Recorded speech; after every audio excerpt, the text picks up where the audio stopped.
Hey, it's Matt Grosso here with Shively Church of Christ. There are Christians out there that say things like, well, I believe in Jesus, I believe in the Bible, but, I also believe in evolution. Or they'll say, well, I believe in God and I believe in Jesus, but, come on, the stories in Genesis, they can't be true. That just doesn't make sense. So let's talk about that. The problem with this way of thinking is that Jesus actually quotes from Genesis as part of his teaching. So he clearly believed that these things really happened, that Genesis was actual literal history because he says so in his own words.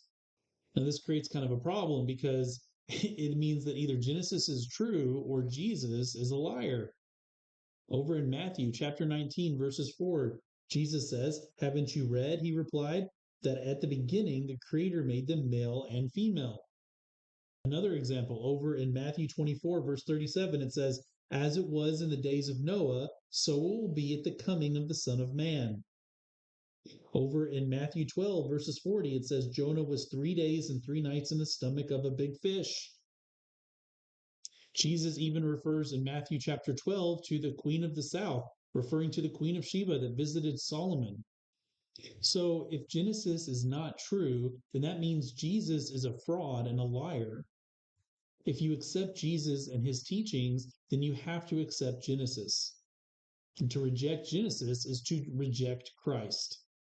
There's also something else too to this, that the idea of evolution, understand that in theory, evolution works this way, that life evolves over millions of years through a process of death and death and death and death. And over time, death brings about a better form of life, which ultimately results in humans. This is the theory of evolution, that we evolved over time through trial and error of just, constant cycles of death.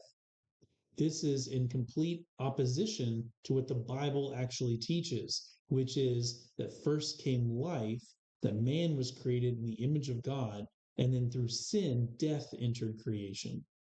These ideas cannot be joined together. They can't be married together. It's either one or the other. They both can't be true because they're saying total opposite things. Bottom line, if you have enough faith to believe in Genesis 1:1, then you have enough faith to believe everything else that follows throughout the whole Bible.